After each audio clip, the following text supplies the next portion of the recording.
"Ma'am, this range is hot. We need you to clear the firing line." The voice, belonging to a young lieutenant whose crisp new cover did little to hide his youth, was laced with an almost bored condescension. He gestured vaguely toward the spectators' area, a dusty patch of ground 100 yards behind them. Chief Petty Officer Emily Johnson didn't move. Her gaze remained fixed downrange, where the heat rising from the California desert floor made the distant steel targets dance and shimmer. The 1,000-yard target, a formidable challenge on a calm day, was a mirage-shrouded ghost in this wind. "I'm the instructor assigned to your team today, Lieutenant," she said, her voice even and calm, carrying easily over the gusting wind. She didn't turn to look at him, keeping her attention on the problem at hand. The inconsistent wind holds his snipers were applying. The Lieutenant Miller stepped closer, planting himself in her peripheral vision.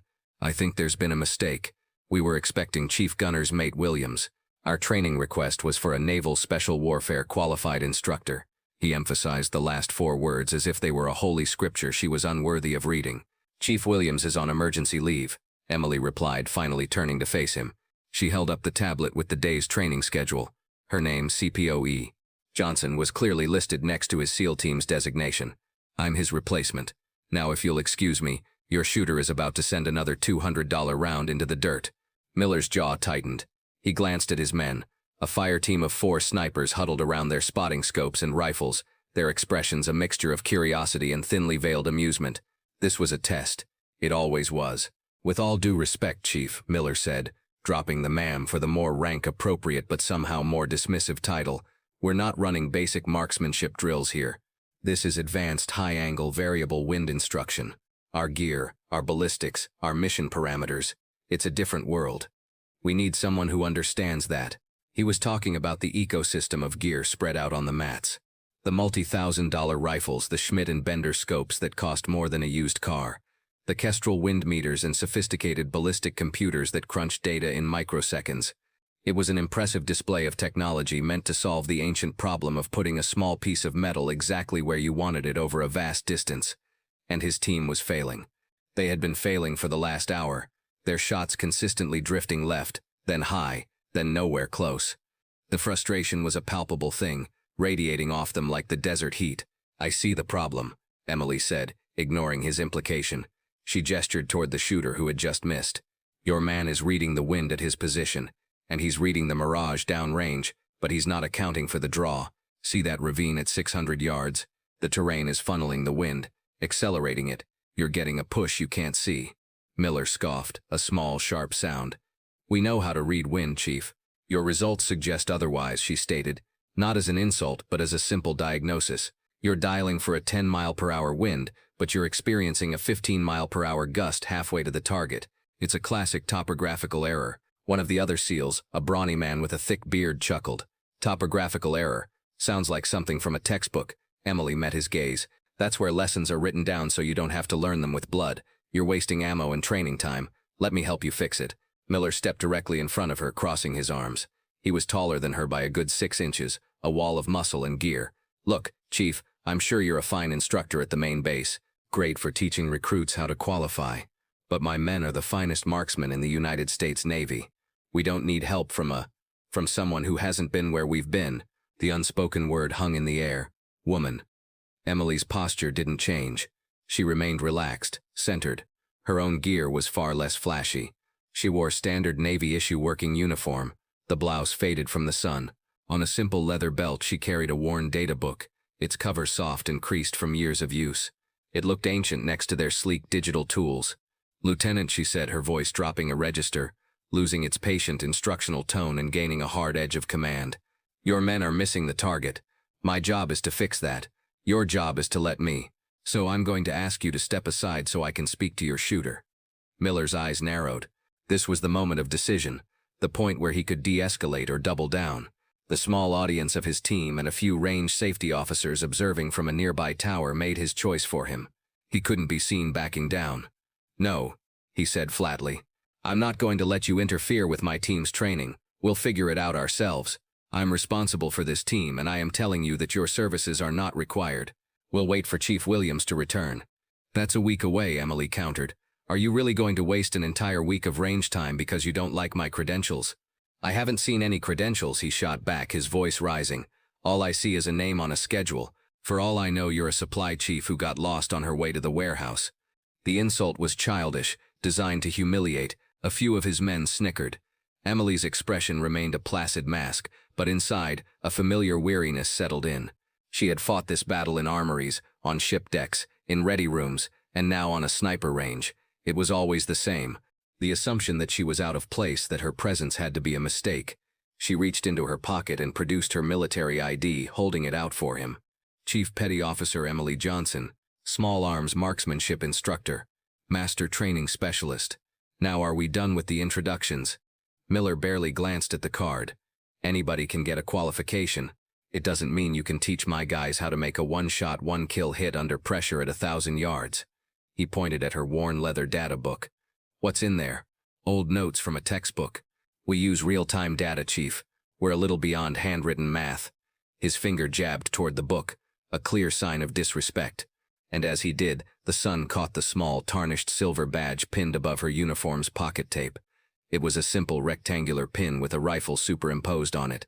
The Distinguished Marksman Badge, one of the oldest and most difficult to earn awards in the U.S. military. It was a small detail. Most people, even most sailors, wouldn't recognize its significance. To them it was just another piece of flair. But to a true student of the rifle it was a symbol of near perfection, earned through years of grueling competition against the best shooters in the armed forces. Miller, in his arrogance, didn't even see it. The book he was mocking felt heavy at her side. It wasn't just a collection of notes. It was a diary of solved problems. Each page was a puzzle of wind, light, and pressure she had deciphered, from the frigid mountains of Bridgeport to the humid ranges of Virginia. A memory flared, sharp and sudden. Not a textbook, Lieutenant. A final exam. The image cut through the present-day heat. She was prone, not on a comfortable mat, but on the gravel of a rooftop in a country whose name was classified. The wind was a living thing, whipping dust and debris through a shattered city. Next to her, a spotter with a quiet, tense voice whispered readings. Her target was a glint of light, a reflection off a scope over a mile away. Her own ballistic computer was glitching, the screen flickering uselessly. The wind was doing a dozen different things between her and the target. But she had her book. She flipped to a page filled with notes from a competition in the gusty plains of Wyoming. A similar problem.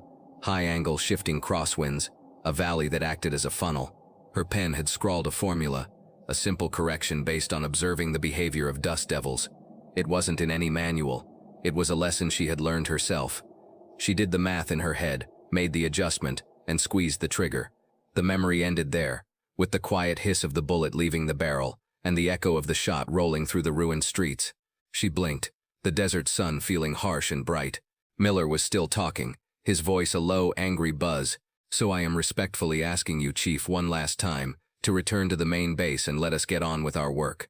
Unseen by Miller and his team, up in the range control tower, a man lowered his binoculars. Master Chief Petty Officer Frank Davis had seen the whole exchange. He'd been in the Navy for 28 years and had a finely tuned instinct for when a situation was about to go from a simple pissing contest to a full-blown command-level incident. He knew Lieutenant Miller as a young, aggressive officer, good at his job but with an ego that sometimes outran his experience. And he knew Chief Johnson, not personally, but by reputation. A reputation that was whispered with a kind of awe among the serious shooting community. He'd seen her name on the instructor rotation and had been curious. Now he was witnessing a disaster in the making. He watched as Miller put his hand on his radio, as if preparing to call security to have her escorted off his range. That was the line. That was the point of no return. Davis grabbed his own phone, his thumb flying across the screen. He had one number on his favorites list for situations like this. It was the direct line to the office of Captain Thorne, the commanding officer of the entire Naval Special Warfare Training Command. He knew the captain was in a high-level briefing, but this couldn't wait. The phone was answered on the second ring by the captain's aide. "This is Master Chief Davis at Range 14, he said, his voice low and urgent. "I need to speak to the captain immediately. It's about the SEAL team training with Chief Johnson." There was a pause. "The captain is in a VTC, Master Chief. Can it wait?" "No, it cannot," Davis said, his voice as hard as iron. "Lieutenant Miller is about to commit a career-ending mistake, and I need the skipper to know what's happening right now." He heard the muffled sound of the aide excusing himself. Through the tower's glass he could see Miller taking a step toward Emily, his posture radiating aggression. Down on the line, Emily stood her ground, a small, unmovable island in a sea of arrogance. "Put him on speaker," Davis said to the aide. He knew what was about to happen would be a storm, and he wanted the captain to hear every drop of rain. Inside the sterile, air-conditioned command building miles away, Captain Thorne motioned for his video teleconference to be put on hold. A stern-faced man in his late 40s, his uniform was adorned with the ribbons of a career spent in the shadows. He looked at his aide, then at the speakerphone on his desk. "What is it, Master Chief?" Thorne's voice was calm, but it held an unmistakable authority that could stop a charging bull. "Sir," Davis's voice crackled through the speaker, "we have a situation at the sniper range. Lieutenant Miller's team is refusing instruction from their assigned expert, Chief Petty Officer Johnson." Thorne frowned. "Refusing instruction? On what grounds?" "On the grounds that she's not one of them, sir. He's challenging her qualifications and is about to have her removed from the range." Thorne leaned forward, his eyes narrowing. The name Johnson rang a bell, but he couldn't immediately place it. "Aide, pull up the file for a CPO Emily Johnson, small arms instructor." The young officer at the computer typed furiously. A few seconds later, a service record appeared on the large monitor on the wall, and Captain Thorne went silent. The aide, a young woman who was a commander, stared at the screen, her eyes wide. "Sir, is this correct?" On the screen was not the record of a typical instructor. It was a cascade of achievements that seemed almost impossible for one person to have accomplished. Distinguished marksman badges for both rifle and pistol. The President's 100 tab, an honor reserved for the top 100 military and civilian shooters in the nation. First place finishes at the All-Navy Fleet Forces Rifle and Pistol Championships for 6 consecutive years. A gold medal from the CISM Military World Games, the Armed Forces Olympics, in the 300-meter rifle event where she had outshot Special Forces operators from 24 countries.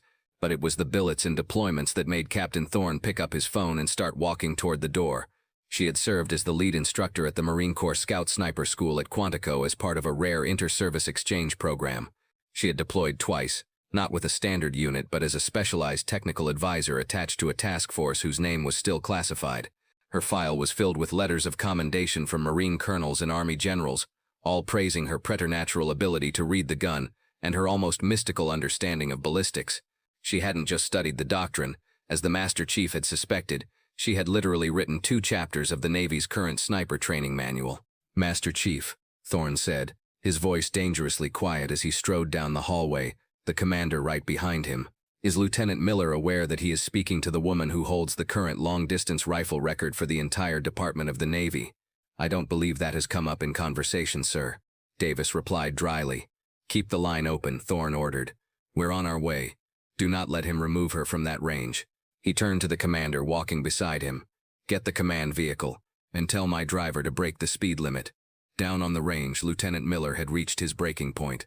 Chief Johnson's calm defiance was a public challenge to his authority in front of his men. He saw no other way out. "That's it. I'm done with this," he snapped, his face flushed with anger. "You are interfering with a critical training evolution. I am ordering you to leave this range immediately. If you don't, I'll have the base military police escort you out and I'll personally file a report for insubordination and fraudulent wear of a rank you clearly don't respect." He stabbed a finger toward her chest, indicating her chief's anchors. The threat was absurd, an overreach born of pure frustration, and they both knew it, but the words were out, hanging in the hot, still air. Accusing a chief petty officer of fraudulent wear was a deep, profound insult, akin to spitting on the uniform itself. Emily's face, for the first time, lost its placid calm. A flicker of cold fire appeared in her eyes, but before she could speak, a new sound cut through the tension. It was the sound of tires screeching on asphalt as a black, government-plated SUV sped down the service road toward them, leaving a plume of dust in its wake. The vehicle didn't slow as it approached, only braking hard at the last second and swinging to a halt just yards from the firing line. The doors flew open. Out stepped Captain Thorne, his cover pulled low, his expression like a thundercloud. He was followed by the female commander and the hulking figure of Master Chief Davis, who had sprinted down from the tower to meet them. The entire range fell silent. The SEALs, including Miller, instinctively straightened up, their arrogance evaporating in the face of the command team's sudden dramatic arrival. Captain Thorne didn't look at Miller. He didn't look at any of the SEALs. His eyes were fixed on Emily. He strode directly toward her, his boots crunching on the gravel, the commander and Master Chief flanking him. When he was 3 feet away, he stopped. The air was thick with unspoken questions. The SEALs watched, bewildered, as their commanding officer, a man known for his icy demeanor, walked past them as if they were invisible to address the woman their team leader had just tried to throw off the range. Then, in a gesture that sent a shockwave through the small crowd, Captain Thorne, a decorated naval special warfare officer, snapped to attention and rendered a crisp, perfect salute to Chief Petty Officer Emily Johnson. "Chief Johnson," he said, his voice booming across the now silent range. "My apologies for my officer's conduct. I can assure you it will be addressed. We are honored to have you instructing here today." Lieutenant Miller's mouth fell open. His men stared, their faces a canvas of confusion and dawning horror. They had never seen a captain salute a chief first unless it was for a Medal of Honor recipient. It was a gesture of profound, almost unheard of respect. Thorne dropped his salute but kept his eyes on Emily. He then turned, slowly, to face Lieutenant Miller, whose face had gone pale. "Lieutenant," Thorne began, his voice dropping to a low, dangerous growl. "Do you have any idea who you've been speaking to for the past 30 minutes? Miller, stammering, could only manage a weak. "Sir, she's the replacement instructor." "She's not the replacement instructor," Thorne cut him off. "She is the reason we have a replacement program. Let me enlighten you. You stand before Chief Petty Officer Emily Johnson. For the last 6 years, she has won the Fleet Forces competition. Not placed, won. She competed in the CISM games against the best snipers from every major military in the world and brought home the gold medal, an achievement no one from this command has ever managed." He took a step closer to Miller, whose eyes were wide with shock. "You mocked her data book. That book contains firing solutions for conditions you can't even dream of. She wrote the manual on high-angle shooting and cold-bore shots that you were issued in your own sniper course. The very doctrine you are failing to execute today came from her mind and her experience." The crowd of SEALs was stock still. The weight of their leader's mistake was settling on all of them. They had been laughing at a living legend. "You questioned her credentials," Thorne continued, his voice rising in controlled fury. "She was the lead marksmanship instructor for the Marine Corps Scout Snipers at Quantico. The Marines. They requested her by name because they believed she was the single finest rifle shot in the United States military. She has trained Green Berets, Army Rangers, and MARSOC operators. They listen when she speaks. But you, Lieutenant, with your few years of experience, you felt you knew better." Thorne paused, letting the words sink in. He then gestured to the rifle on the mat, the one the SEALs had been unable to get on target with. "Chief Johnson," he said, his voice returning to a respectful tone, "my men seem to be having trouble with the 1,000-yard target. They say the wind is too difficult. Would you mind showing them how it's done?" Emily gave a short, sharp nod. "Not at all, Captain." She walked past the stunned Lieutenant Miller and knelt beside the rifle. She didn't touch the fancy electronics. She ignored the ballistic computer. Instead, she took out her old, worn leather book and a simple pen. She laid on the mat, settling behind the rifle as if she were born there. She took a few deep, slow breaths, her eyes scanning the terrain, watching the way the heat shimmer danced, the way the distant flags whipped, the way the dust kicked up in the ravine. She was not just seeing the wind, she was reading its story. She made a few quiet clicks on the scope's elevation and windage knobs, adjustments that seemed too small, too subtle. The SEALs watched, transfixed. This was her world. They were just visitors. "Don't soften standards," she said, her voice quiet but carrying to everyone on the line, her eyes still pressed to the scope. "Apply them fairly. To everyone." She wasn't just talking about marksmanship, it was a lesson aimed squarely at Lieutenant Miller. A standard is a standard. It doesn't matter who is trying to meet it. Competence is the only thing that matters. Her quiet wisdom hung in the air, a rebuke more powerful than any shouting.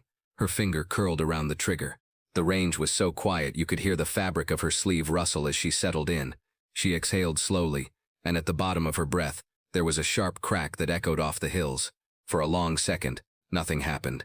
Then, from 1,000 yards away, a clear, high-pitched ping traveled back to them on the wind. It was the unmistakable sound of a copper-jacketed bullet striking solid steel. A perfect center hit.